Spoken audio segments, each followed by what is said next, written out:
de cómo armabas esas imágenes, cómo sabías dónde poner qué símbolos incluir, por qué, o sea, por qué lado sí te querías ir, por qué lado decías, no abarquemos eso mejor, porque se puede malinterpretar, o no sé, o sea, en general, cómo la fuiste armando, más por el lenguaje, digamos. Muy bien, muchas gracias también por tu comentario. Creo que te gustó. Pues qué chido que justo tengo a dos de mis colaboradoras más importantes para lo que me preguntas a mis lados. Porque la verdad sí, pues esta es nuestra primera película. Bueno, en el caso de Adriana no. Ella de hecho yo la veo como maestra. Ella fue mi maestra. Pero Abby y yo sí fue nuestra ópera prima. Y sí, nos fuimos dando cuenta, o sea, de entrada creo que mientras soñábamos haciendo los cortometrajes y soñábamos con hacer una primera película, algo que creo que fuimos afortunadas es que sabíamos que iba a tomar mucho tiempo. Sabíamos que teníamos que ser pacientes, pues porque yo escuchaba a otros directores decir, no manches, toma muchos años, entonces no quitamos el dedo del renglón porque llegan muchos obstáculos, entonces sí, desde que tuvimos la idea, o sea, desde que surgió, que fue como a finales de 2016, yo estaba sola, todavía no conocía a Abby y yo ya tenía como que ganas de... Yo sabía que quería hacer una peli de horror de entrada porque amo el género y llevaba ya muchos cortometrajes y como que siento que para mí es una investigación, un proceso muy largo. Sabía yo antes que el tema, sabía que quería hacer una peli de horror. Y después empecé como justo a ver mi vida y lo que me inspiraba y fue que fui eligiendo el tema.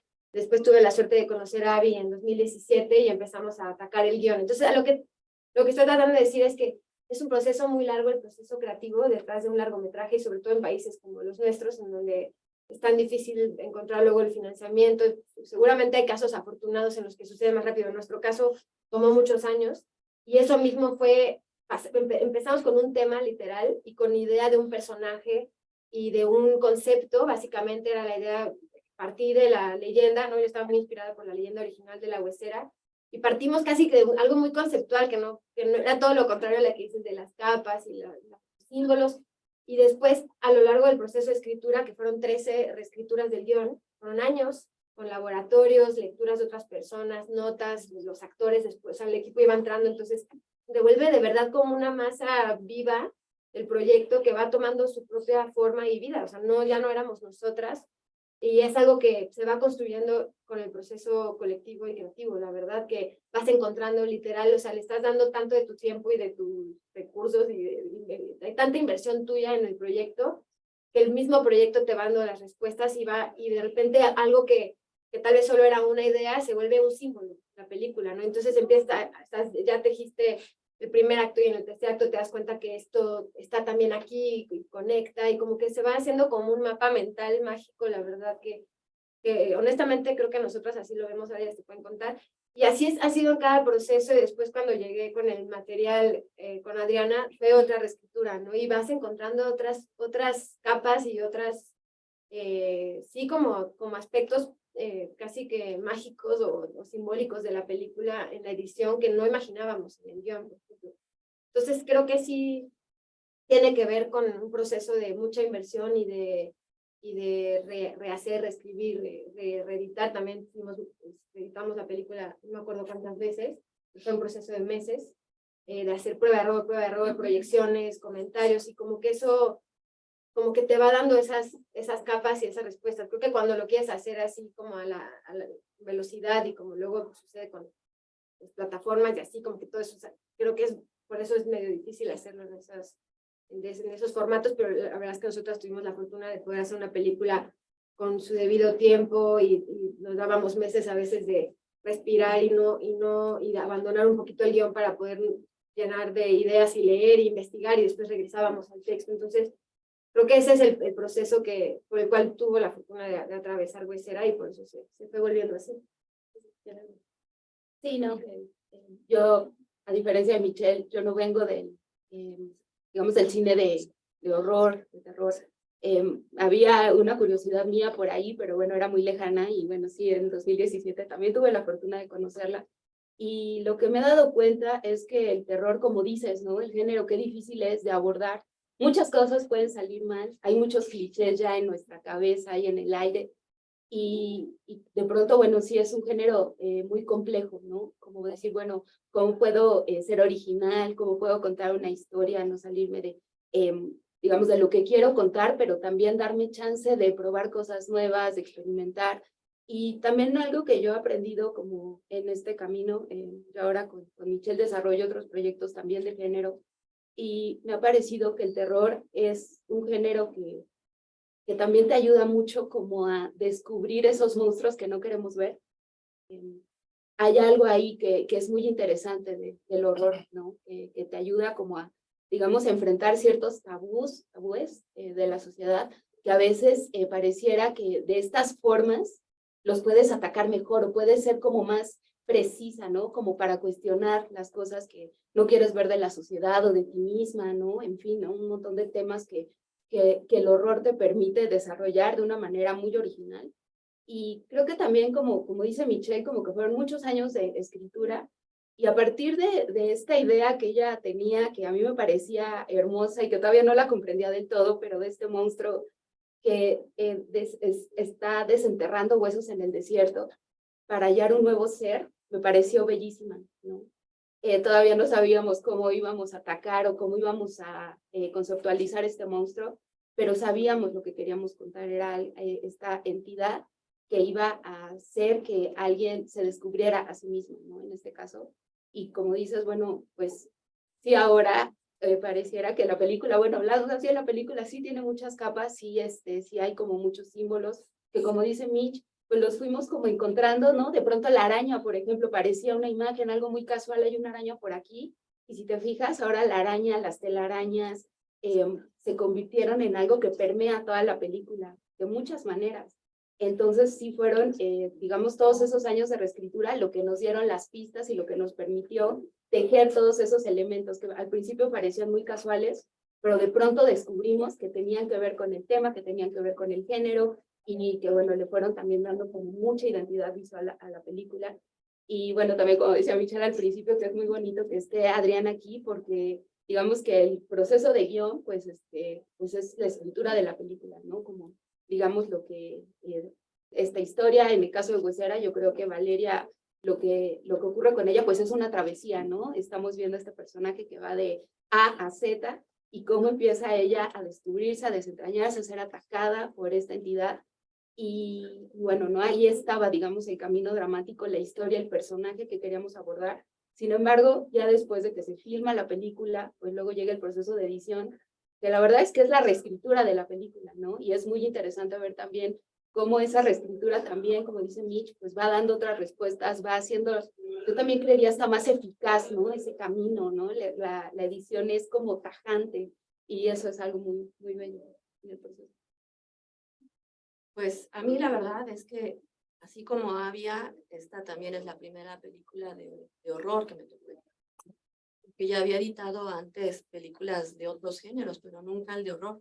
Y la verdad es que cuando me llamó Michelle, pues eso fue como lo que le dije, oye, me encanta, pero es la primera película de horror que editaría. Y no sé si eso te va a funcionar. Y de hecho, justo eso creo que fue una de las cosas que más le gustó, que yo no tenía como vicios, ¿no? De haber editado previamente películas de horror, de recurrir al lugar común.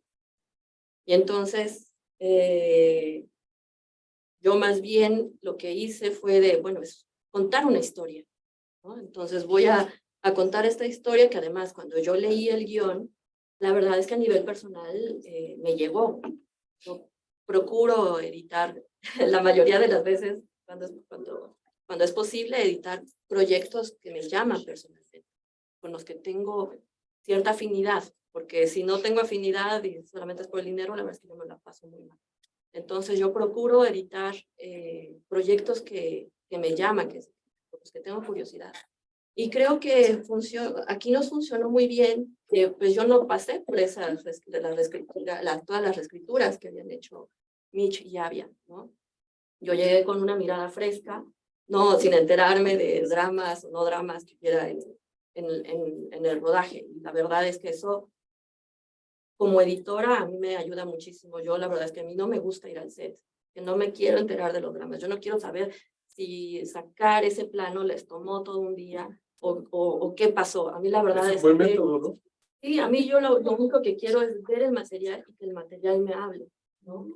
Y así sucedió con Huesera, porque además Mitch es una directora que sabe qué es lo que quiere filmar, ¿no? Filma, o sea, lo tiene pensado. Y eso como editor, pues ayuda mucho, ¿no?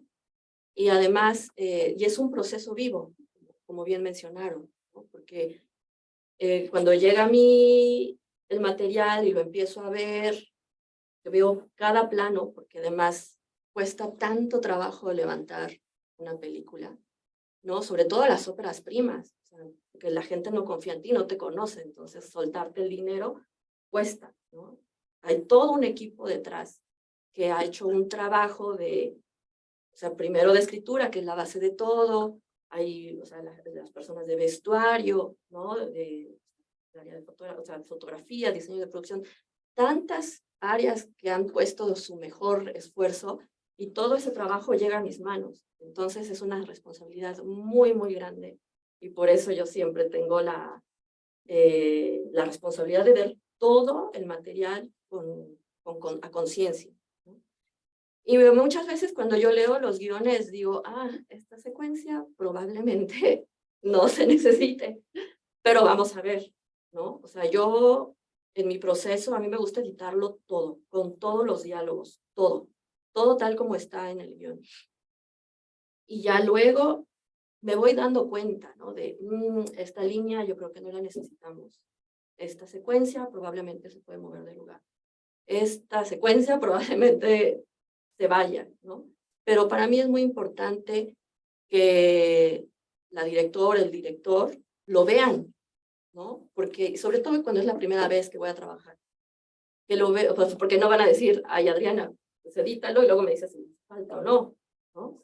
Entonces, por eso para mí es más fácil que lo vean y que con sus propios ojos se den cuenta de lo que sobra.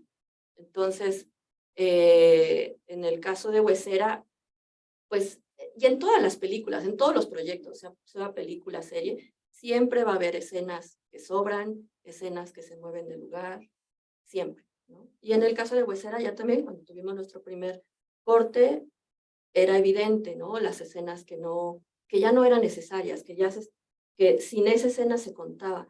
Y para mí, la verdad es que me gusta mucho contarlo con lo que sea necesario, ¿no? No me gusta, o sea, se me hace como o sea, como verborrea, ¿no? Y es así, tener escenas que ya no necesitas, pero que, ay, es que les costó mucho trabajo, no, sí, por favor, ponla.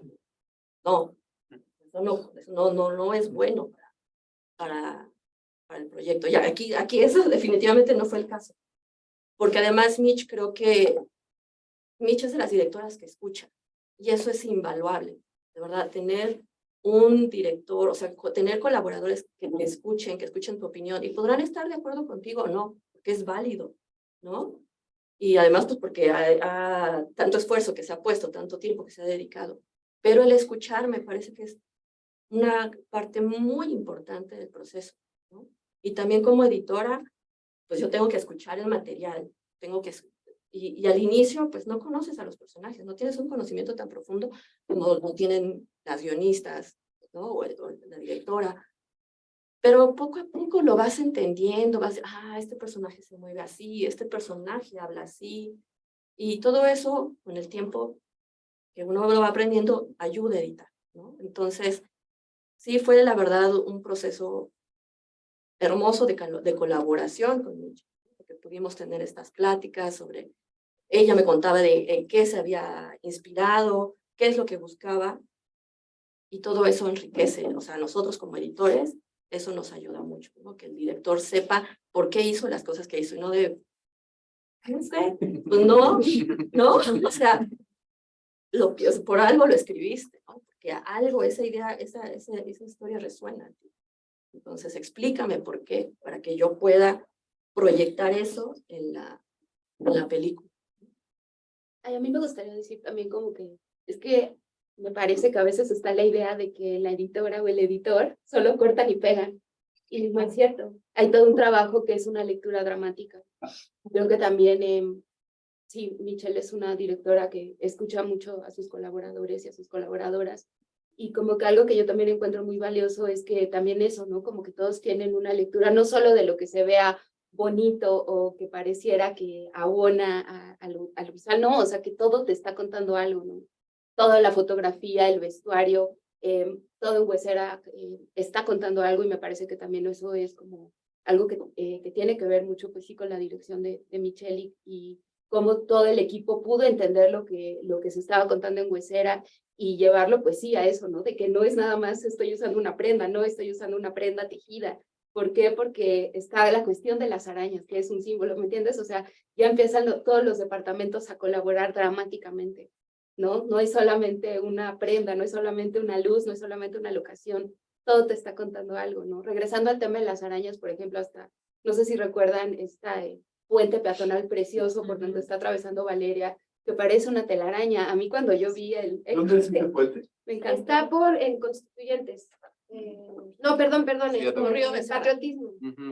Ahí en el centro comercial es el que se llama Centro Patriotismo. Ujú. Es ahí, sí. De hecho, sí, o sea, también, qué lástima que no pudo venir la cinefotógrafa que es Luz Rubio, que siento que seríamos como la mesa completa, porque con cada una de ellas llevaría a cabo un proceso que es bastante similar, o sea, y que es como una reescritura, o sea, con ella también hubo un proceso muy profundo de análisis de guión, con el cual hicimos varias reescrituras del shooting, o sea, nada estaba improvisado, cada toma estaba planeada, y la selección de locaciones como el puente y muchas otras sucedían por el análisis de cada escena, ¿no? Entonces, obviamente, por ejemplo, el puente, el parque infantil, también había un juego que parecía telaraña, obviamente íbamos a elegir ese, ¿no? Pero todo venía ya de un análisis previo del texto.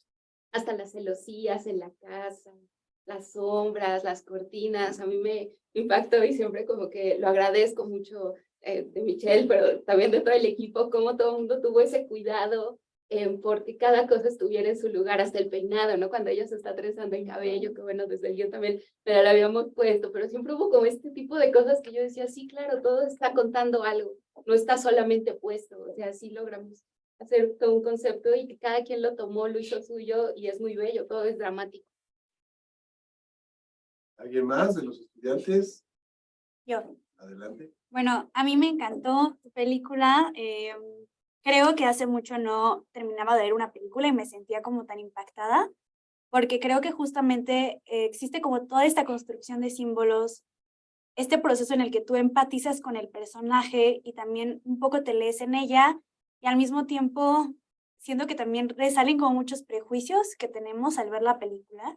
O sea, yo hablaba con mis amigas de esta escena en la que ella se empieza a hartar del llanto del bebé y se transforma en un monstruo y tienes como este miedo irracional y este juicio de lo aventó, es malvada.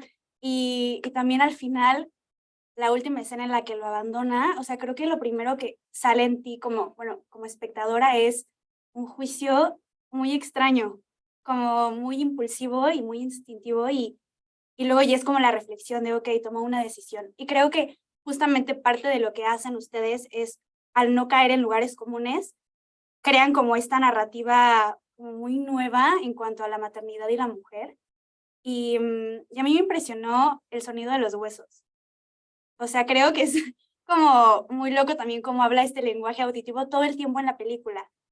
Y bueno, también una escena que me encanta es, bueno, es mi interpretación, en la cual ella está como después del ritual, viendo cómo su figura se aleja y está como con la cobija que parece como un manto de virgen, y esa es la imagen que se incendia. Y bueno, mi interpretación era un poco como, se incendió la parte como de una mujer santa, virginal, porque siento que cuando te haces madre, de una manera te santificas ante la sociedad. Sí, sí, sí. Y se incendia, sí, esa es la imagen que se incendia. ¿Sí? Sí, por supuesto, claro, sí que, sí, o sea, la verdad es que el clímax es bastante simbólico, entonces siempre está la posibilidad de que no lo cache, pero es totalmente eso que mencionas, ¿no? Es como dejar ir la verdad, esa imposición o esa expectativa ante lo maternal que es realmente bastante inhumana, o sea, aniquila otros aspectos de nuestras personalidades y nuestras identidades con tal de llenar un rol que realmente es imposible de alcanzar, ¿no? Entonces, justo dejar ir ese concepto, ¿no? Que a veces nos somete y nos controla de tantas formas. Es, que es la simbología de la araña, ¿no? Que al final las crías se comen a la mamá. Sí, también. O sea, lo de la araña, o sea, y muchas gracias por tu, creo que como que tocas varios puntos como para platicar. Sí. Lo de la araña realmente también, o sea, es chistoso cuando estás escribiendo cómo estás inspirado, porque estás inspirada de muchas cosas, ¿no? O sea, leemos, por ejemplo, bastante ensayo, a mí me encanta leer críticos o análisis de cine, por ejemplo, o sea, me gusta leer no ficción para hacer ficción, ¿no? O sea, había muchas discusiones en la mesa.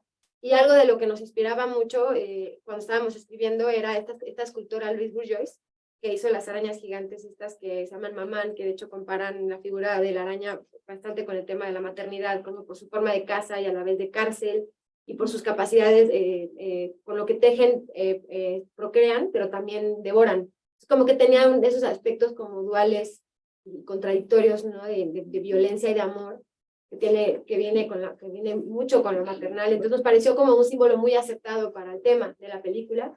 Y fue ahí, ¿no? Que empezó un concepto y luego impregna toda la película. O sea, y es muy chido porque es un juego. O sea, estás casi que con tu equipo, cada uno ya te agarró la onda, entonces cada uno está buscando materiales, hasta en la música. O sea, había un tema de plática con los músicos y con el diseñador sonoro que tenía que ver con un entramado, con una sensación de que estás atrapado en algo que se repite y que cada vez te va asfixiando más, ¿no? Entonces, como que agarras un símbolo que realmente puede ser uno solamente, pero de repente se impregna de 1000 formas en toda la obra, ¿no? Eso es algo que no sé, es muy emocionante porque también es algo muy chido de decirles que lo que tiene también de fenomenal hacer una película es que al final si estás con un grupo de amigos jugando, ¿no? O sea, como tirando ideas y con una sensación de libertad que creo que es a mí de lo que más me gusta, ¿no? de poder hacer una película. Y bueno, para hablar de lo que contabas, es que sí también algo que por lo menos a mí como autora me importa y me encanta del cine y del arte en general, es que sea incómodo. O sea, no tengo,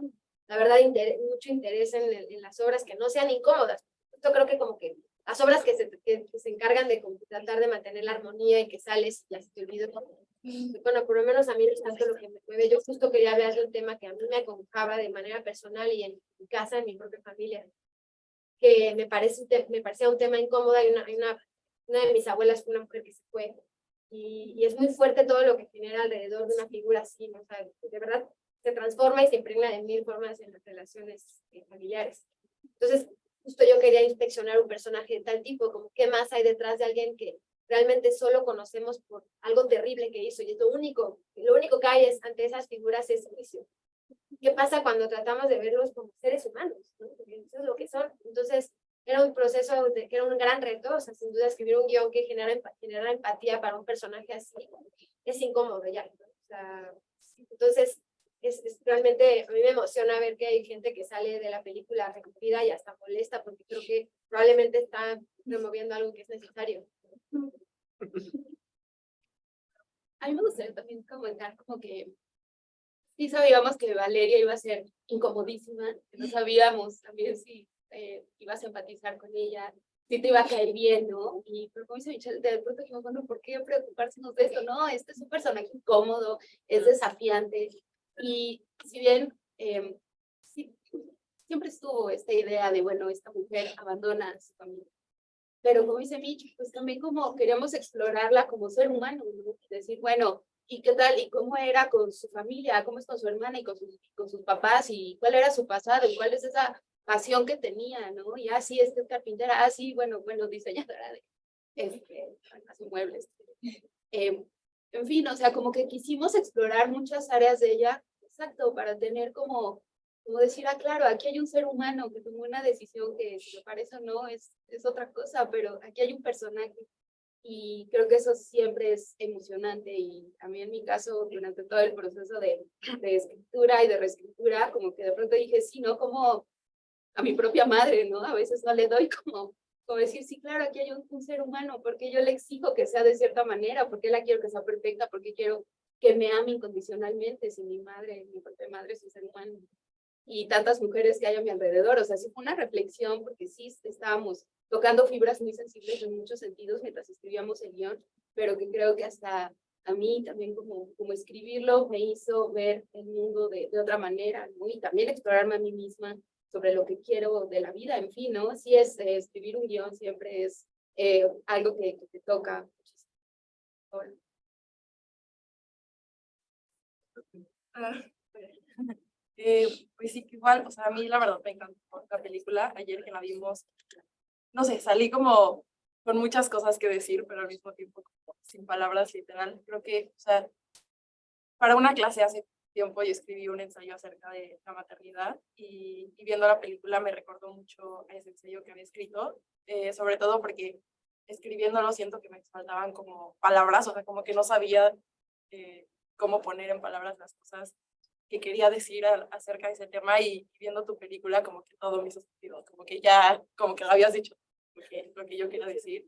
Y justo o sea, bueno, por lo que ya decían, creo que es muy fácil como en estas temáticas, como cuando hay cosas de género involucradas y también de terror, que caer en estereotipos o en cosas que ya se han dicho y regresar como a un punto del que a veces siento que ya no hay salida y es como de, sí, ya se dijo esto, pero entonces ahora qué. Y creo que con tu película, pues justo no caes en eso. Entonces, una de las preguntas que yo te quería hacer era, ¿cómo fue para ti este proceso de, bueno, para las tres, de estar haciendo la película y decir, no quiero caer en esto? Y si alguna vez, pues, o sea, como que tuvieron que cambiarlo porque sentían que estaban cayendo como en estos estereotipos o clichés o cosas que ya se han dicho. Y también eh, se nota que hay muchísima investigación detrás, o sea, como por todo esto que no cae como en lugares comunes. Y una escena que a mí me encantó en particular fue cuando aparece, bueno, después igual como de lo del ritual, esto que están como con las brujas, y siento que especialmente en México hay como un prejuicio muy cañón acerca como de esta figura de las brujas que se ha construido y que se tiene sobre ellas. Después ver esta escena como de tanta sororidad, que es como que la apoyaron y que estaban ahí para ella, y como esta reconstrucción de la maternidad, que no solo es como la maternidad de ella, sino también como distintas formas que la maternidad está presente, ¿no? Incluso yo la vi como presente en esa escena y pues obviamente siento que hay como muchísima investigación como detrás de esta parte de las brujas y todo eso, entonces quería preguntarte cómo fue eso. Claro, chido. Estoy lo que dices. Lo que dices de las, bueno, de no sentir que estás cayendo en lugares comunes, creo que sí es una preocupación, ¿no? Constante. Y la verdad es que estamos llenas de referencias, todos, ¿no? O sea, como que todos hemos visto tal vez muchas películas, por supuesto que hay muchas películas detrás de Huesera, tuvimos un cineclub, por ejemplo, y discutíamos ciertas películas, parte del equipo semanalmente. Y sí me preocupaba mucho jamás ser como, digamos, solo un homenaje a una película, sino que creo que, a mí la verdad creo que la respuesta está en hacer muchos cortometrajes. Creo que a mí eso me ayudó, porque sí fueron 10 años de estar haciendo cortos, y creo que eso me fue dando a entender qué voz tenía yo, o desde dónde quería contar, o cómo me gustaba poner la cámara, y si tal vez tengo una referencia muy grande, cómo la subvierto, ¿no? Y cómo realmente empiezo a atender una historia en particular, tratar de repetir fórmulas de otras personas, que creo que no nos podemos quitar las referencias. O sea, hay ciertas películas que creo que ya están en mi psique, o sea, que ya no me las puedo arrancar, que son formativas probablemente, pero creo que a la hora que empieces a atender una historia en particular y empiezas a escuchar a tu personaje en específico y el arco, ¿no? Que le tienes que construir para llevarla de del punto A al punto Z, se puede volver tan específica las necesidades narrativas y dramáticas de lo que estás creando,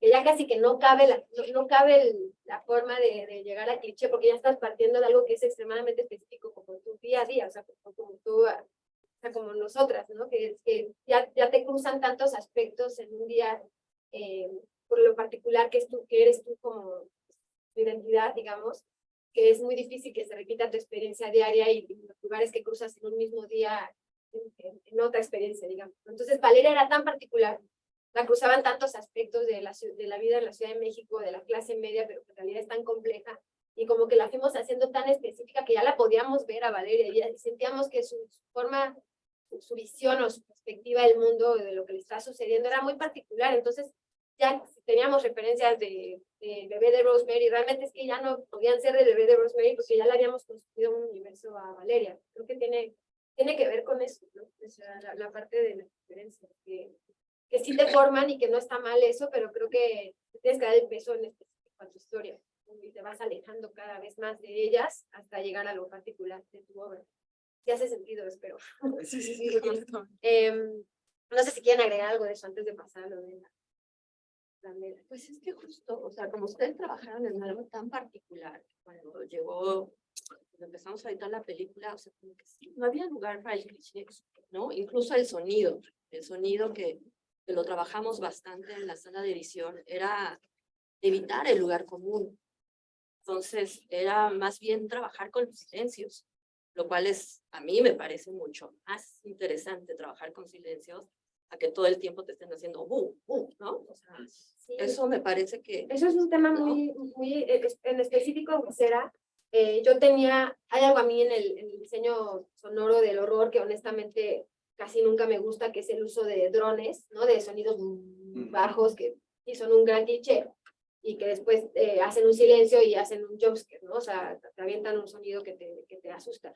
Todo eso teníamos prohibido usar. O sea, y el diseñador sonoro así llegó al proyecto y le dijimos, nada de esto. De hecho, no podíamos traer efectos de otros mundos, ¿no? Que también suele suceder mucho en el horror, lo que traes así como efectos mágicos como, ¿no?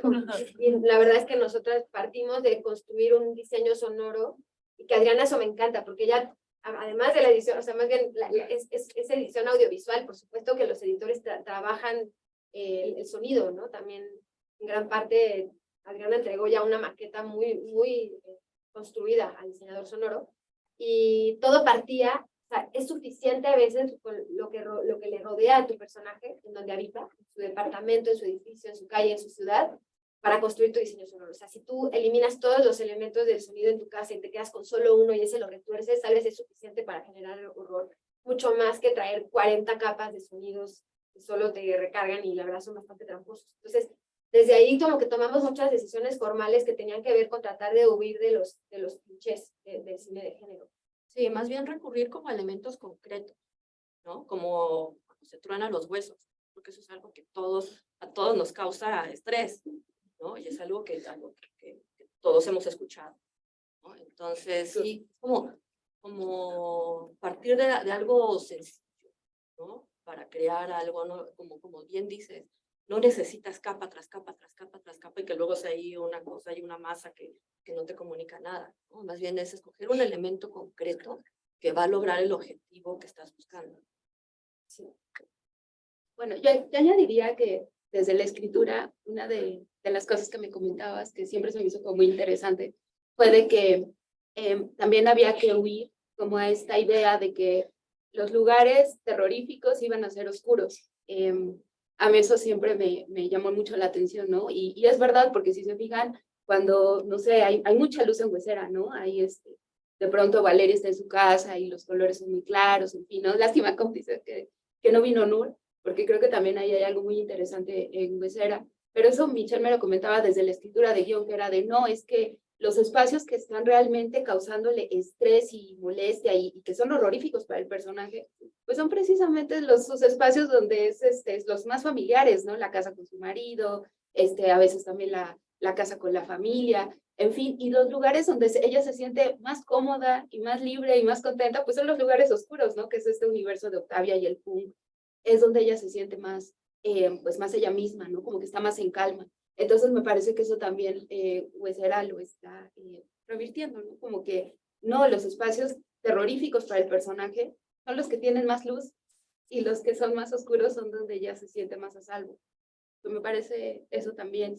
Y algo que rescataría, pues, son ciertos personajes que también en la película, y voy a rescatar uno en particular que es de nuestros favoritos, que siempre es un cliché, ¿no? Que es la tía solterona, quedada, amargada, y que dijimos, no, o sea, y fue curioso, ¿no? Ese personaje creció mucho, de pronto iba a estar ahí una tía y que sabíamos que iba a ser la tía soltera de la familia, pero de pronto empezó a generar como eso, ¿no? Como en las reescrituras y mientras va avanzando el guión se va cocinando, pues vimos que era un personaje que era muy poderoso.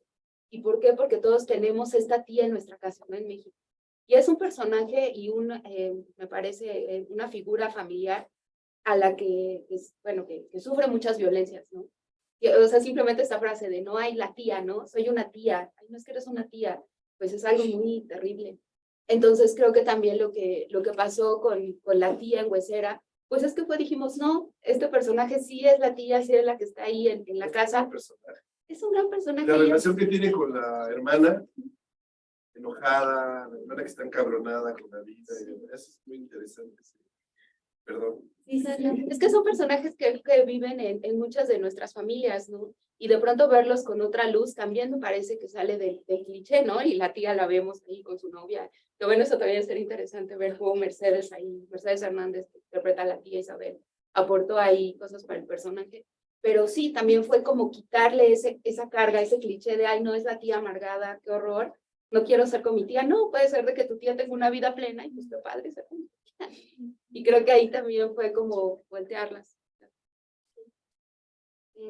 Y bueno, con respecto a los personajes de las curanderas, la verdad fue un proceso muy rico. Sí, hicimos mucha investigación. Fui a muchos rituales de muchos tipos. En México hay gran variedad, además de los más cotidianos, ¿no? Que están en cada mercado. Y que al final acabamos recurriendo más a esas ramas más de chamanismo, la verdad, como que están más apegadas a la naturaleza. Y que justamente nos gustaba como que retar la idea de la bruja mala, por supuesto, ¿no? De las que van a hacerte daño, las que vienen a maldecirte, al contrario, ¿no? Como darles esa carga de libertad, ¿no? Y de compañía que al final de cuentas acaban siendo una cobija para el personaje protagonista, pero que por supuesto para nosotras representaban esas mujeres que luego están en nuestras vidas o personas en general que han pasado por infiernos personales, por quiebres que se han sabido reparar o que están en esos procesos que ya están como del otro lado del río, digamos, y que están dispuestos y ya tienen la capacidad de ayudarte a pasar, ¿no? Y atravesar esos lugares. Entonces, como que la verdad sí eran como personajes que desde el texto estaban como muy amorosos y que luego tuvimos la suerte de contar con tres grandes actrices que son Gina Moret, que es una leyenda del cine mexicano, la Norma Reina, y luego la otra actriz es Rocío Belmont, que de hecho es la directora de casting de la película, y que ella ya casi no actúa, pero yo con el proceso que tuve de casting con ella, yo la fui convenciendo, porque yo le decía, es que tú eres para mí como una Sabina, como para Valeria son las brujas, ¿no? O sea, ella me ayudó mucho y me enseñó.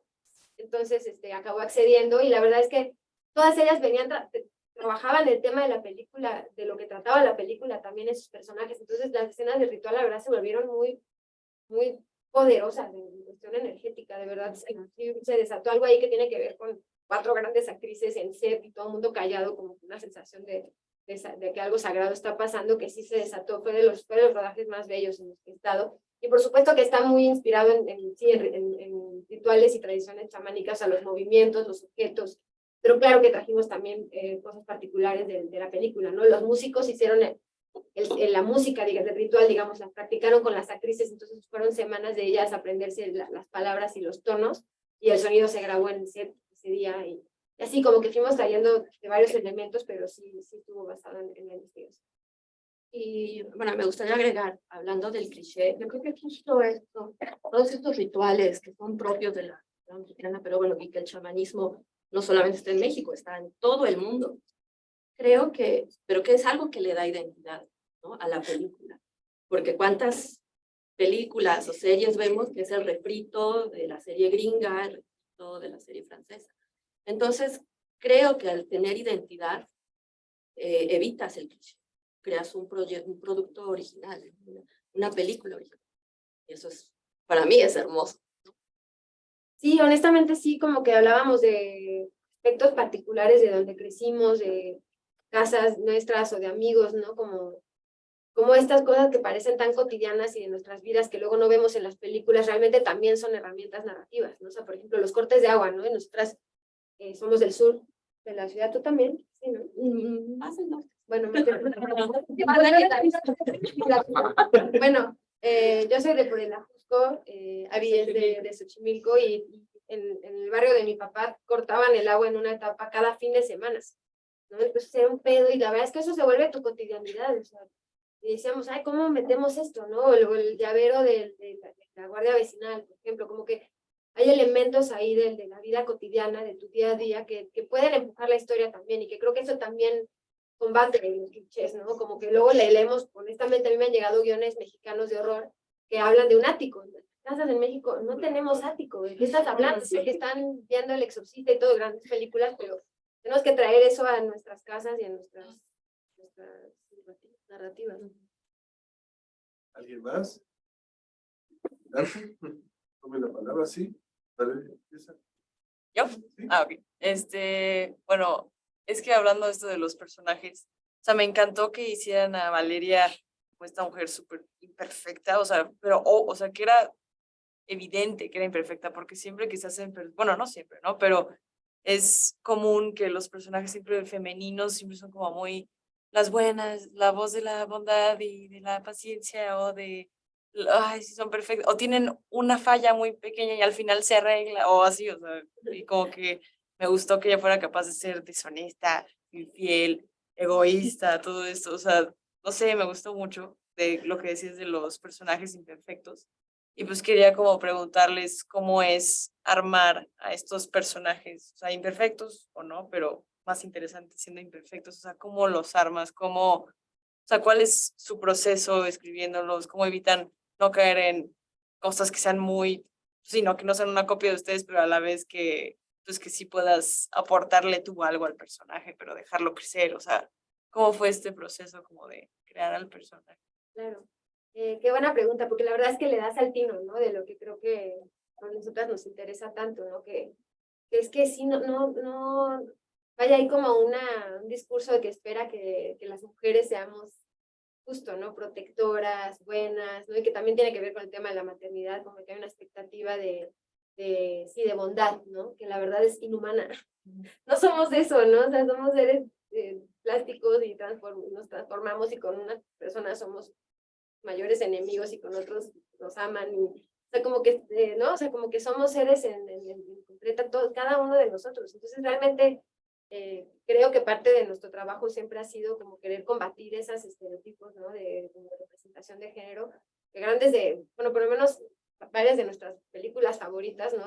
Dan representación a grandes personajes de hombres terribles, ¿no? Y complejos, ¿no? O sea, yo acabo de volver a ver las del Padrino y qué personajes tan maravillosos, ¿no? ¿Y por qué no hay mujeres así? O sea, ¿por qué son tan pocos los, o Taxi Driver, por ejemplo? Dices, eso es lo que yo quiero construir también para personajes de todo tipo, ¿no? O sea, también mujeres, o sea, ¿por qué no? Entonces, y realmente creo que tiene que ver con asumir humano a tu personaje, ¿no? O sea, porque quitarle todo el otro lado de su personalidad, ¿no? Quererla hacer una mujer buena, qué flojera, o sea, netamente a mí ese tipo de narrativas, ¿no? De la mujer buena, el hombre malo, no me interesan en absoluto. Entonces, como que creo que es algo que hasta está como en la espina dorsal de las historias que estamos desarrollando y de Huesera, y como que es un proceso largo, porque obviamente estamos cargadas de muchos estereotipos, ¿no? Y no nos podemos quitar tan fácilmente, pero que creo que viene también mucho con el análisis y el reanálisis y la reescritura. Nosotras tenemos de asesora a Beatriz Novaro,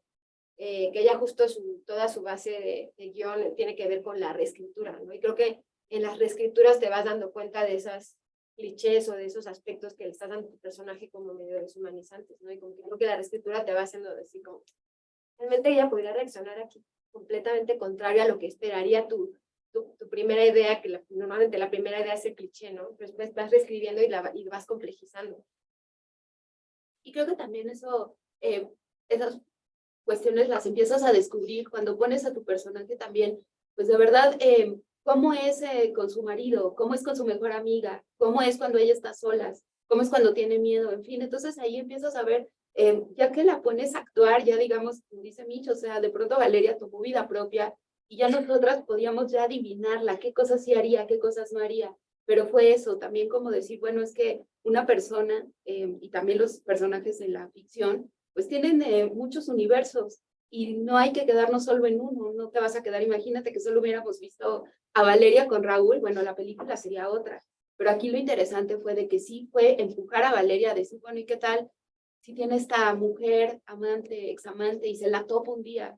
¿Y qué tal si va a una reunión familiar y la vemos cómo es su familia? Porque ella decidió hacer esta casita feliz, ¿no? Como le dice Octavia. Sí, tú ya hiciste tu casita feliz, ¿no? ¿Por qué? ¿Qué hubo detrás de Valeria que ella decidiera eso? Y de pronto se te van ocurriendo cosas. ¿Y qué tal si en su pasado se le cayó un bebé por las escaleras? ¿Y qué tal si de pronto Octavia, ella quería hacer una cabaña? O sea, y eso claro, solo te lo dan las reescrituras, te lo da el tiempo que pasas, pero sobre todo eso, como no tener miedo a tu personaje, ponerla de verdad a vivir en muchos universos, en muchas situaciones. Y eso también la va complejizando. Y en el caso de Valeria sí sabíamos que había algo que estaba palpitando en ella, que estaba escondido y que ella no quería ver, que era este monstruo, podríamos decir, que se llama Huesera. Entonces sí sabíamos que había este universo como un poquito de mentira que había que romper. ¿Ya? Bueno, a mí también me encantó mucho la película y es que creo que se ve que es un proyecto pensado, que tomó años y que está hecho. Como creo que un problema muy frecuente con el cine actual es que no está hecho para que sea analizado y es como esta idea de, pues, es que tienes que entrar y verlo como con el cerebro apagado o algo así.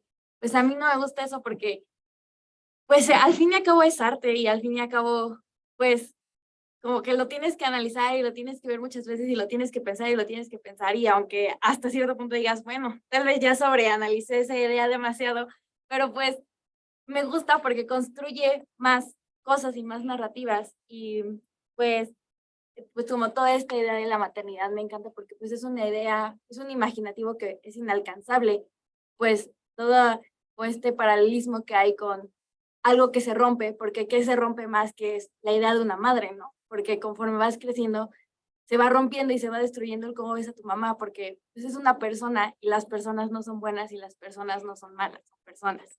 Entonces, pues me interesa también mucho esta, como, pues de todo este proceso, que obviamente tomó mucho tiempo, como cuál fue la primera idea, o sea, cuál fue como el origen de todo esto, entonces. Muchas gracias por lo que dices, porque honestamente sí hay tanto trabajo detrás de las películas, sobre todo en nuestro país y en países así en donde cuesta tanto hacer cine, que se agradece mucho que la banda entre con esa disposición a verlo, porque de verdad si hay tanto trabajo detrás es porque algo estamos queriendo decir y como que de pronto hay una conversación muy chida que ahora nos inspira mucho que tiene que ver con lo que sucede ahora con cuando la película se vuelve de la audiencia, ¿no? Que ya es de ustedes y ahora han salido textos y carteles y cosas de Huesera que ya no son la película, que es algo nuevo y que tiene que ver con esa apertura, ¿no? Que de comunicación creativa que ya es como separada de nosotros. A mí me parece que es lo que le da sentido a lo que hacemos. Y ¿Cuántos años les llevó? pues la idea surgió a finales del 2016. Sí, filmamos en 2021. El año pasado se estrenó. Sí, sí, un proceso largo. Sí, mira, bueno, empezó porque mi mamá falleció en 2014 y pues yo estaba todavía muy fuerte, muy sumida en ese proceso de duelo y de comprensión, como hablábamos, de su figura como separada de mí, como de qué onda con mi mamá antes de que nos tuvo, qué fue todo eso que callaba, qué tantos aspectos de su personalidad o de su identidad sacrificó por cumplir con el rol de madre, ¿no? Que niega tantos aspectos de las madres, ¿no? O sea, entonces como que ese proceso me traía medio vuelta loca, yo estaba leyendo bastante también de duelo en esa etapa y una amiga me regaló ese libro que analiza leyendas tradicionales y paganas que se llama Mujeres que corren con los lobos, y ese libro analiza la leyenda de la Huesera, que básicamente habla de que no es tan conocida realmente, pero habla de una anciana que desentierra huesos en el desierto y que poco a poco va poniendo junto un esqueleto y luego a través de un ritual le da vida y lo libera, y tiene que ver con hacer esa búsqueda interna de aspectos de nosotros mismos que no queremos, de lo que no queremos voltear a ver, de lo que evadimos,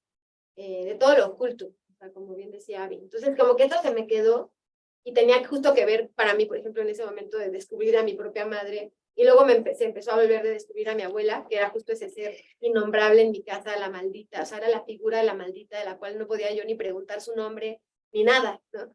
Entonces, lo que sucede cuando empiezas a inspeccionar y a querer desenterrar una historia, y cuando tuve acceso a esa historia de mi abuela, que no tiene nada que ver con la historia de Huesera en particular, fue brutal. Es brutal lo que sucede cuando tienes acceso a la historia de una persona cancelada o innombrable, ¿no? O sea, de repente dices, hay mucho más detrás, o sea, y empiezas a encontrar algo que realmente se vuelve catártico y transforma, en mi caso, transformó mi concepción de mi propia familia. O sea, entendí muchas cosas que tienen que ver con herencias que cargamos, y que tenía que ver también, por supuesto, que ver conmigo, siendo una mujer en mis 30s, en donde el tema de lo doméstico me atacaba a diario como a todos, ¿no? Como esta idea de convertirnos o no en padres y madres, no sé, o sea, me cruzó por todos los lados, como ves.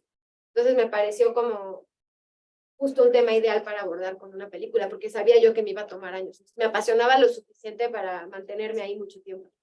Y así después conocí a Abby en 2017 en un viaje a Acapulco. y ahí desde ahí estuvimos escribiendo y la verdad es que ya empezó ahí y se volvió un proceso colectivo en donde sí, es que son muchas discusiones y hay tanto tuvimos muchísimas personas detrás de esta película y la verdad es que todas como que trabajamos el mismo tema desde diferente arista y de diferentes puntos de vista. Chele, el costo final de la producción más o menos. Pues se fue incrementando, no sabíamos porque pues empezamos muy ingenuos, la verdad, o sea, no teníamos idea de lo que costaba una ópera prima, o sea, entonces empezamos con el fondo del Foprocine, lo que ya está extinto, pero empezó haciendo una película como de 11 millones y luego no teníamos ya nada de dinero para la post, fue un lío, la verdad sí, fue tortuoso el proceso de financiamiento, pero al final acabó siendo una película como 15 millones. Pero tuvimos que venderla antes de terminar la cosa que... Por eso les recomiendo siempre tener productores que presupuesten muy bien, que sepan presupuestar desde un inicio para que no... Luis, sí. Gracias, bueno, pues felicidades. Te conocí en Mórbido, porque ahí vi Cera antes. Sí. Me encanta la película, felicidades. Y sobre ese tema que tratan de la mujer, ¿no? Como la mujer como este ser idealizado, pero que ahora se está cambiando, se está tergiversando eso. Pienso, por ejemplo, en Titán, en esta cinta que hasta ganó la Palma de Oro, ¿no? Este personaje que es una mujer, pero visto de una manera muy diferente, no sé. O de Yellow Jackets, esta serie que no sé si la han visto, que son todo este grupo de mujeres que tergiversan todos estos roles de género. Tú debes de ser siempre la chica, la porrista, y siempre eres bonita, buena, y siempre, ¿no? O la madre, o en México igual, ¿no? Es que ¿por qué no tienes hijos? No eres mujer si no tienes hijos. ¿Ustedes cómo ven el horror precisamente como una manera de contar estos temas? Que puede ser una comedia, pero podría ser un drama, pero el horror tiene ese poder de pues, meterse hasta los huesos. ¿Cómo lo ven ustedes? Sí, honestamente creo que es lo que más me apasiona a mí del género, ¿no? Como que te permite hablar de todo de lo que no puedes hablar en la cena familiar, ¿no? Familia, o sea, todos los temas incómodos que nadie quiere tocar en la familia, en el horror tienes entrada absoluta, ¿no? A inspeccionarlos, ¿no? A profundidad. Entonces, justo, por supuesto que no es sorpresa que en el horror haya tanto análisis respecto a la maternidad, o sea, lo ha habido a lo largo de la historia del género. Tiene que ver, por supuesto, todos venimos de un útero, todos tenemos la capacidad de paternar y por supuesto que las mujeres tenemos la capacidad de crear otro ser dentro de nuestro cuerpo, o sea, eso viene cargado de tanto, digamos, no sé, de tanta emoción y de tanta expectativa, ¿no? Y la sociedad se encarga de darle como una forma como absoluta, ¿no? Todo lo innombrable que eso genera, o sea, por eso es un tema tan efervescente en estos géneros, ¿no? Y tan incómodo y tan presente en la historia del cine de horror. Entonces, nosotras sí leímos mucho, hay muchos estudios y ensayos magníficos del tema del horror del maternal, que la verdad son interesantísimos. Hay un libro que se llama Hombres, Mujeres y Motosierras, por ejemplo, que estudia la figura maternal en el cine de horror. Hay muchas investigaciones, la verdad, que son impresionantes, ¿no? Y que realmente sí tienen mucho que ver en la historia del cine, como hay una conexión con lo maternal, con lo terrible, ¿no? Con casi esa tendencia que tenemos los humanos de culpar a las madres de todo, ¿no? Y decir los seres terribles que te condenaron, ¿no? Y vaya, a las que culpamos, ¿no? De todos los males. Entonces, justo a nosotros nos interesaba, y por supuesto que hay últimamente una rama de cine de horror que subvierte eso, ¿no? Como Babadook y We Need to Talk About Kevin y Swallow. Hay varias películas que ya van por ahí retando, y nosotras también decíamos, bueno, queremos también desde nuestro lado, desde nuestro lugar, como también retar esos conceptos. El bebé de Rosemary al final, básicamente, amamos la película, ¿no? Pero básicamente la película dice que si tu hijo es el diablo, ya te violó el diablo y te pasó un proceso terrible, el instinto maternal va a ganar, ¿no? Y te vas a querer quedar, porque ¿cómo una madre se va a ir? Nosotras decíamos, no, esto es una construcción social, tenemos que retarlo, ¿no? Entonces por ahí le dimos completamente al otro lado. Y bueno, o sea, con respecto a las figuras femeninas y de género, creo que el horror tiene tanto todavía de por dónde inspeccionar esos temas, porque justo creo que todo todo lo silenciado y todo lo incómodo y todo lo que la sociedad se encarga de volver tabú, el horror es uno de los géneros que hay licencia para hablar de lo innombrable. No, sí, que a veces parece que hasta es más fácil crear un monstruo para hablar de ciertos temas que decirlos o mencionarlos, porque hay cosas que a veces no puedes, sí, como decir con claridad, o a veces decir, bueno, esto es lo que me molesta, esto es a lo que tengo miedo. A veces son, me parece, sensaciones tan profundas, tan prohibidas, o que las sentimos de verdad tanta presión por el simple hecho de pensarlas, como en este caso, decir, bueno, estoy cuestionando el instinto materno, existe o no. Es algo tan grande, me parece, aún en el 2023, que es más fácil construir un monstruo que pueda ser una metáfora de lo que se está queriendo decir. Y yo también quiero aquí comentar algo, como les comento, yo no venía del género de horror, entonces, bueno, desde que conocí a Michelle, he estado ya conociendo este universo como industria. Y algo que se me hace muy interesante es de que la verdad es que, por supuesto que cada vez hay más directoras y editoras y fotógrafas y guionistas que nos estamos dedicando al género, pero realmente son muy pocas de todas maneras, ¿no? Como dices, ¿no? Julie Ducournau, que hace poco ganó la Palma de Oro, pero literal, vemos que son muy pocas autoras todavía, ¿no? Entonces creo que hay por ahí tanto que explorar y ojalá que vengan pues muchas más voces femeninas. Creo que es un gran género para todavía cuestionar muchas cosas. Nosotros leemos mucho a escritoras latinoamericanas que están desde hace muchísimo tiempo, ¿no? Elena Garro, Amparo Dávila, Guadalupe Dueñas. Bueno, Investigamos Mariana mucho. Enríquez, Mónica Ojeda. Ahora está Mariana Enríquez, Fernanda Melchor, Mónica Ojeda, hay muchas, pero creo que siempre han estado ahí dentro de estos géneros. Lo que pasa es que la industria del cine es carísima y que tengan la confianza en ponerla en las manos, sí, la dirección, o la verdad, a mujeres lamentablemente ha sido muy poco en México. Ahorita, al parecer, o sea, sacaron una nota de que Huesera es la segunda película mexicana ¿cómo se llama? Estrenada comercialmente, dirigida por una mujer, la segunda, después de Vuelven, de Isa López. Entonces eso habla de un problema muy grave que atender, porque no es como que no tengamos ideas, porque hay muchísimas, se puede ver en la literatura. Lo que pasa es que tuvimos que construir un formato de producción muy extraña, la verdad, como bastante pequeña, y protegimos tanto el proceso creativo de Huesera, y eso fue un proceso bastante largo, ¿no? Y creo que fue como demostrarnos a nosotras mismas que sí se podía, ¿no? Porque sí fueron muchos los obstáculos. Pensando justo en eso, tal vez sería bueno, hay muchos estudiantes de primer semestre y de otros semestres, pero pensando que la carrera de comunicación de muchas mujeres, ¿qué les podrían ustedes, no sé, como, no sé si recomendarse a la verdad, sugerir para que estos proyectos realizados en este caso por ustedes puedan en un futuro tener mercado o ir creciendo? Adriana estudió aquí. Lo de su formación, para que ellas también. Les llevó a cabo 5 o 6 años de película y usted tiene una trayectoria, pero platíquenos su formación brevemente también para que estudiantes. A nosotros como profesores, seguramente Luis estará de acuerdo, que todos los temas vinculados con el entretenimiento no son tan complicados porque estamos ya programados para eso, pero muchos estudiantes no comprenden por qué tienen que llevar ciertas materias, aprender ciertas cosas de teoría, de filosofía, de historia, de investigación.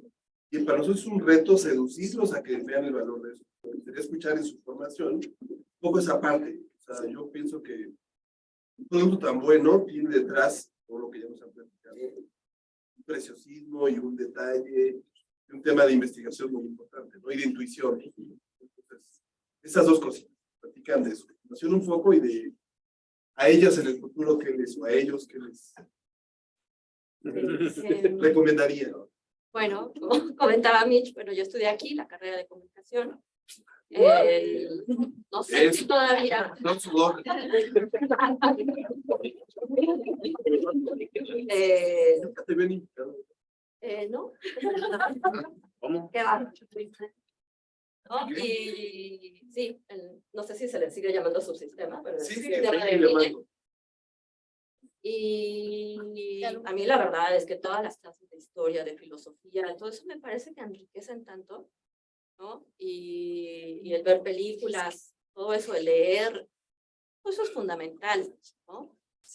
Porque todo eso te nutre y no te puedes dedicar a hacer algo creativo si no te nutres de todo eso, ¿no? Entonces, yo, bueno, estudié comunicación y ya no estudié nada más, me pude trabajar, la verdad es que tuve mucha suerte. Al mes de haber salido de la carrera, encontré trabajo en una película y empecé asistiendo a edición. Y pues la verdad es que como que desde siempre traté de escoger los proyectos en los que trabajaba, ¿no? O sea, que fueran proyectos que me llamaran la atención, no solamente proyectos comerciales. Creo que fue muy afortunado eso, porque eso me puso en el camino de gente que buscaba, de directores, primero, bueno, y de editores que hacían ese tipo de proyectos. Entonces, trabajé con varios editores que eran los principales en México. Luego tuve la fortuna de trabajar en una película que me llevó a trabajar en París y en Madrid y en París con Pepe Salcedo, que es, bueno, ya falleció, pero él fue el editor de cabecera de Almodóvar, hasta que él falleció.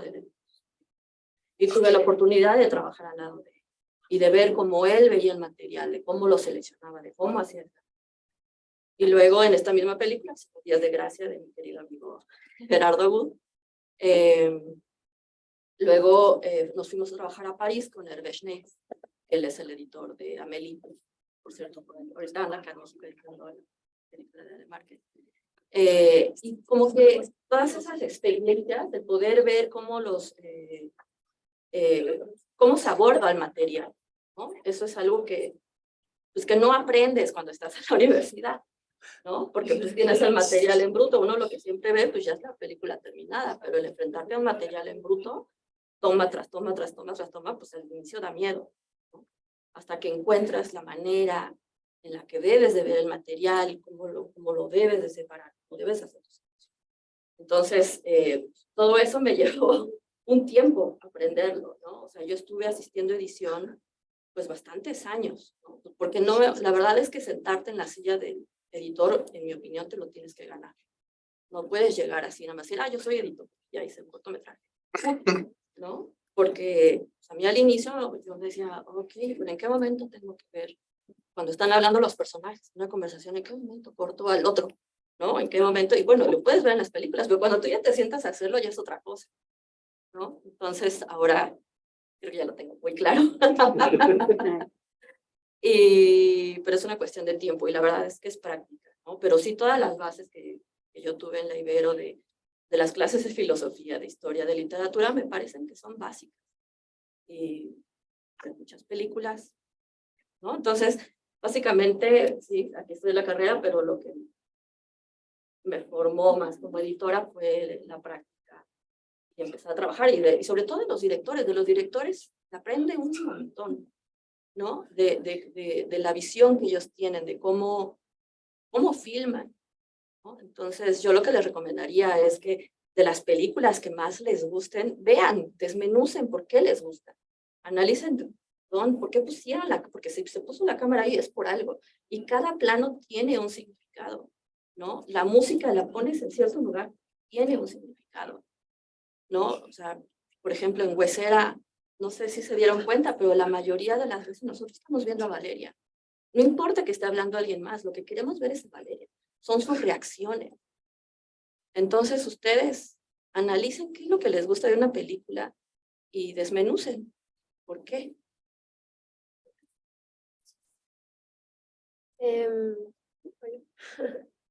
Yo estudié aquí en el CCC y honestamente creo que entré muy joven. Todavía, o sea, yo creo que tenía 22 más o menos y no sé, como que era tal vez, fui bastante rebelde en la escuela, la verdad, había mucho que como que todavía yo sentía que no encontraba lo que yo quería contar, no sabía cómo aplicarlo de las clases, supongo, en específico al tipo de historias que me emocionaban. Y creo que sí, por lo mismo recomiendo mucho estudiar de todo, o sea, como que creo que yo me he dado cuenta que como que dejarte guiar por tu curiosidad, ¿no? O sea, yo leo de muchos temas, o de ciencias, o de filosofía, o o escucho mucha música y trato siempre de salirme de mi caja de confort, o sea, como que si siempre se lleva mucho tiempo en una cosa, como que creo que es bueno como tratar de virar y como que no parar de abrir como tu campo de visión, no sé, aunque suene bien un cliché, pero la verdad sí como que tratar de ponernos en lugares y situaciones incómodas y en textos y películas y de todo, ¿no? Que te rete, ¿sí? Creo que eso siempre es buena idea, ¿no?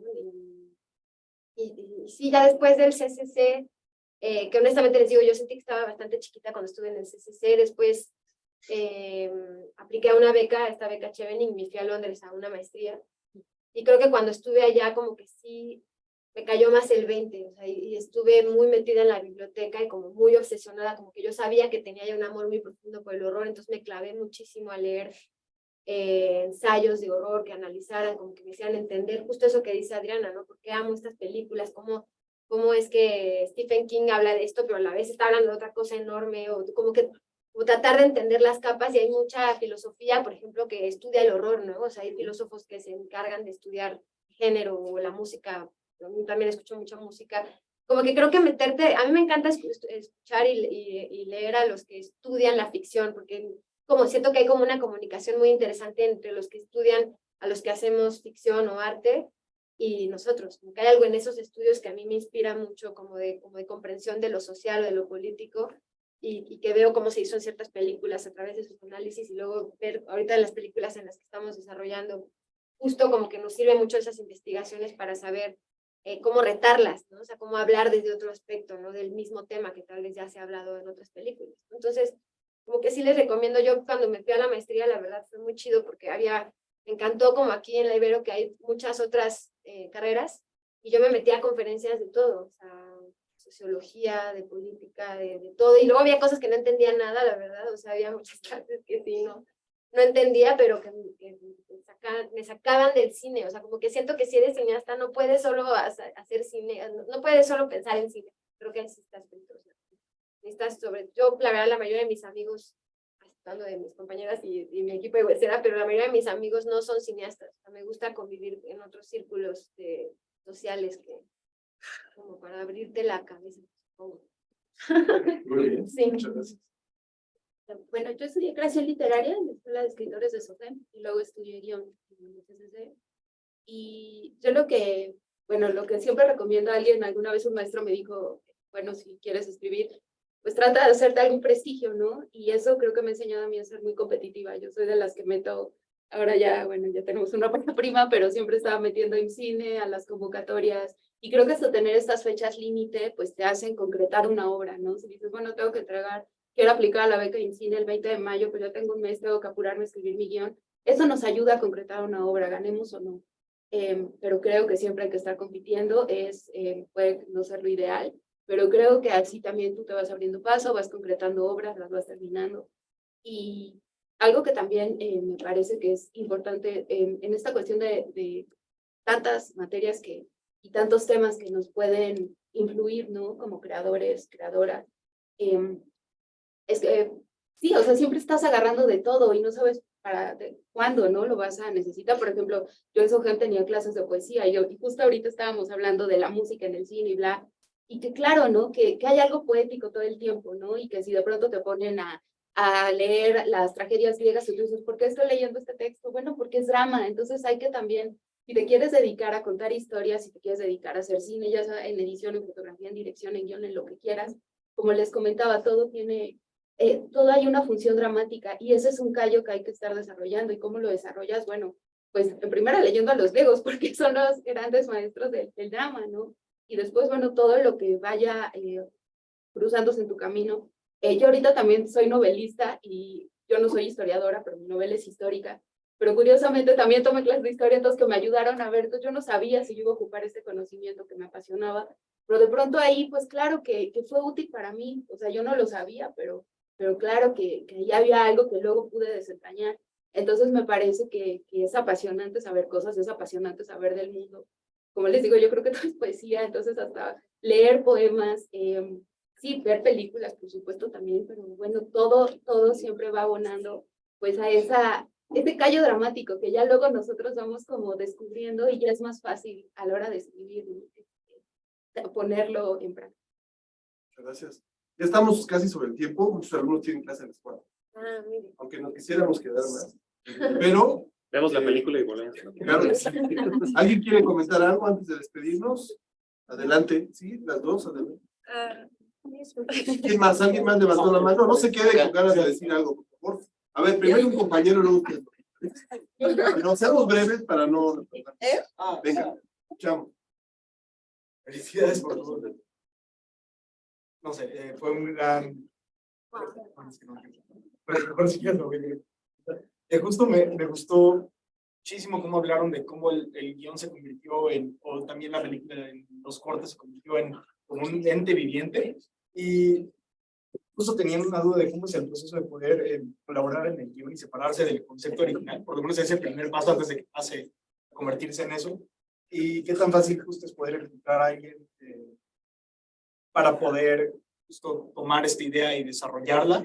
Y justo, qué tan difícil, ¿no? Es poder también tomar esa idea que ya existe y poder alzarla, al igual que justo en edición, ¿no?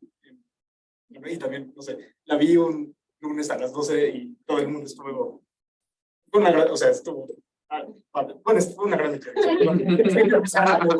No, está bien, está bien. Gracias por la felicidad. Mira, yo creo que hay algo muy importante que tiene que tener claro como director, que es que vas a tener un grupo de gente increíble a tu alrededor y tienes que, o sea, realmente creo que la función del director sí es promover una gran colaboración entre un equipo de gente brillante, ¿no? Y no puedes dejar de escuchar y no puedes cerrar el proyecto como si tú fueras el último dios, así que dice que sí, o sea, creo que sí eres un filtro, sin duda, pero yo me doy cuenta, ya que fui eligiendo a la gente del proyecto, era porque me habían demostrado que estaban apasionados por la película y por la historia. Entonces eso me hacía tener una confianza en ellos de que lo que me estaban proponiendo era con un argumento, o sea, como que había un argumento detrás de por qué me estaban proponiendo algo que retaba algo que yo ya tenía. Y yo cuando alguien que está comprometido con tu proyecto te llega y pensando y diciéndote, yo creo que esto es mejor, tienes que escucharlo, o sea, porque tiene un argumento de por qué te lo está proponiendo. O sea, a mí ese terreno de discusión y como de negociación, ¿no? O sea, Adriana y yo nos aventamos unas sesiones larguísimas de negociaciones por escenas que nosotros llevábamos años escribiendo, pero que ella tenía un gran punto por el cual no podían estar en la película y tenía toda la razón. Y justo como partía desde una comprensión absoluta del texto y del proyecto, tenía yo que ser capaz de verlo, ¿no? Y decir, sí, es cierto, es mejor así.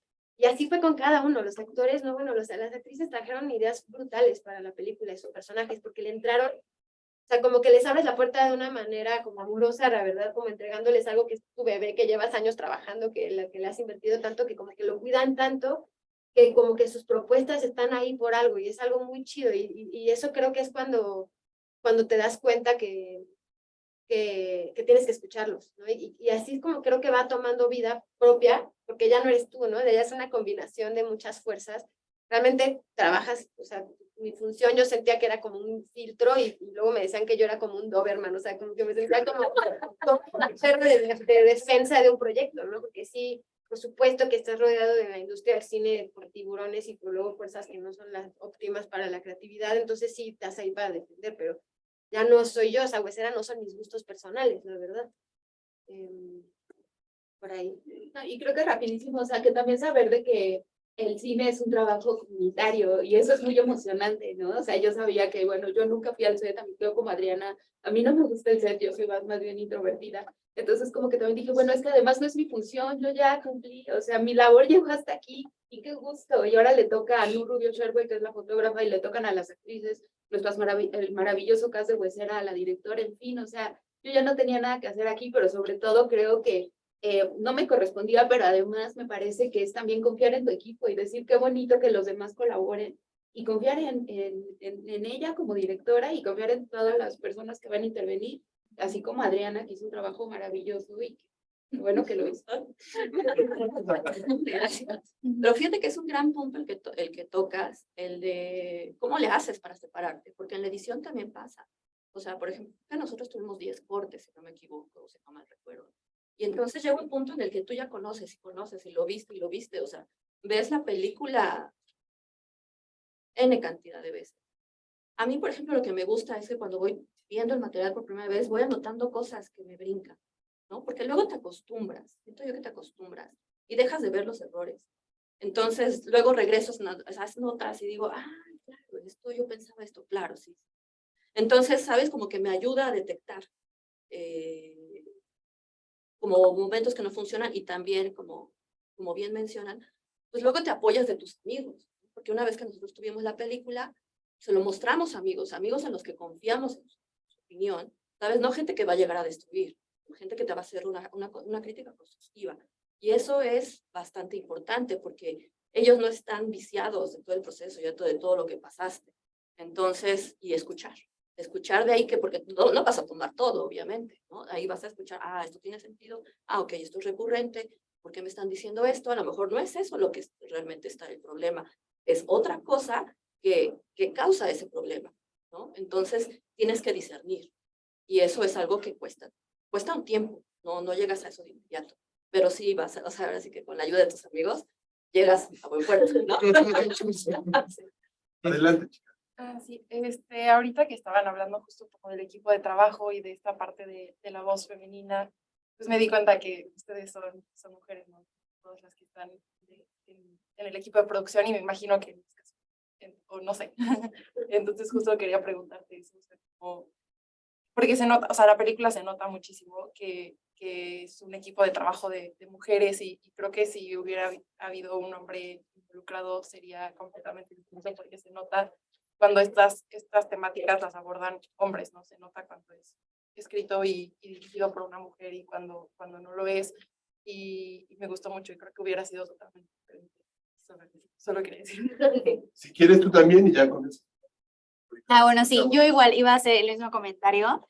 Creo que, bueno, este es un comentario un poco más disperso, creo, pero yo cuando leí Salvar el Fuego de Guillermo Arriaga, me quedé un poco indignada porque creo que construye un personaje femenino que no me creo. O sea, yo no le creo a su personaje. Y bueno, un poco después leí una novela que es mi novela favorita, que es Magdalena es un hombre de tango, que de hecho tiene bastantes similitudes, a mi parecer, con Huesera. Y creo que ahí me di cuenta de que justamente un personaje femenino tiene que ser escrito por una mujer para que una mujer le crea, ¿no? O sea, que te lo creas. Y bueno, eso es como por un poco siguiendo su comentario.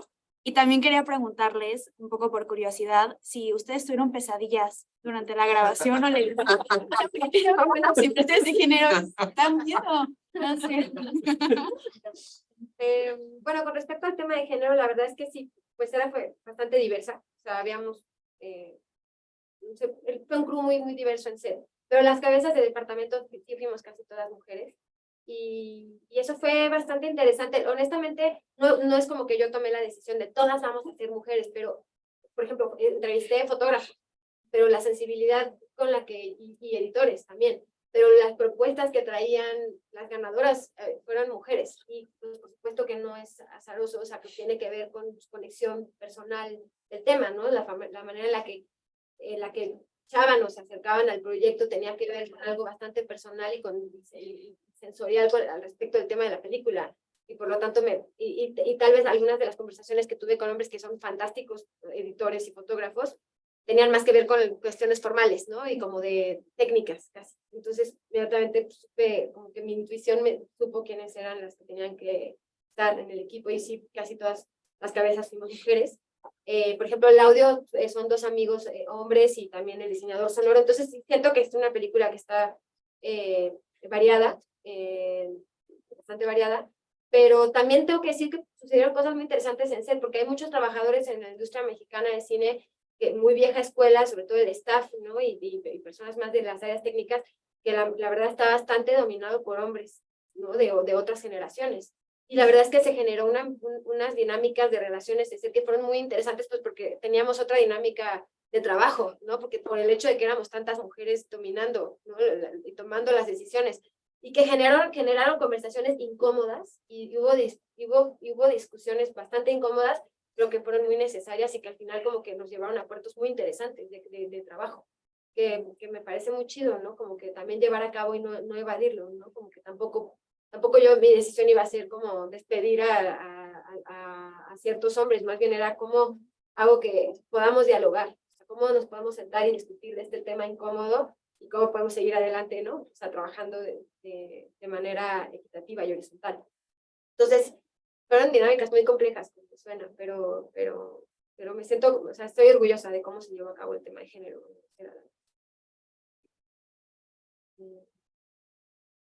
Bueno, sí, lo de las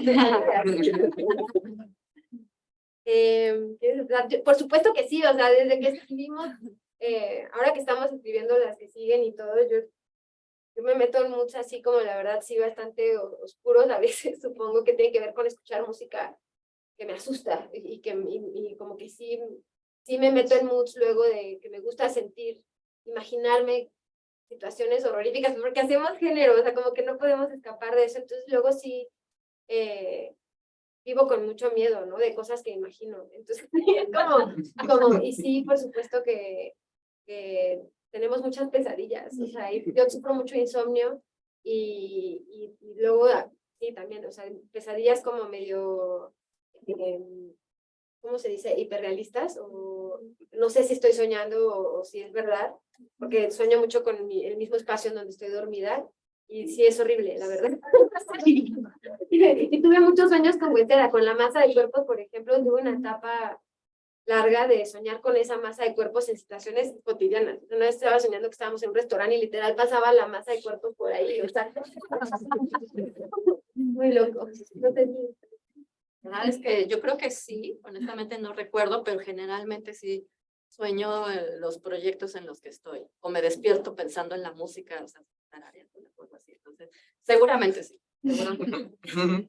Sí, no, igual que durante el proceso de escritura hasta lo comentábamos, de que sí nos estaba como afectando a veces, y algo que hay que decir, y lo digo rapidísimo, es que la conceptualización de la huesera, a Michelle y a mí fue lo último que definimos casi, no sabíamos cómo la huesera interactuaba con Valeria, cómo, digamos, mucha cuestión dramática, pero así como conceptualizarla realmente fue algo que nos tomó mucho tiempo, entonces siento que había como mucho palpitando, ¿no? En nosotras, como muchas inquietudes, pero que también a veces no les veíamos forma, y sí fue como, y también que estábamos despertando pues muchos nuestros propios monstruos, ¿no? De todos estos temas, entonces fue interesante. Muy tenso. Pues les queremos agradecer a las tres. Gracias a todos por acompañarnos. Muchas gracias.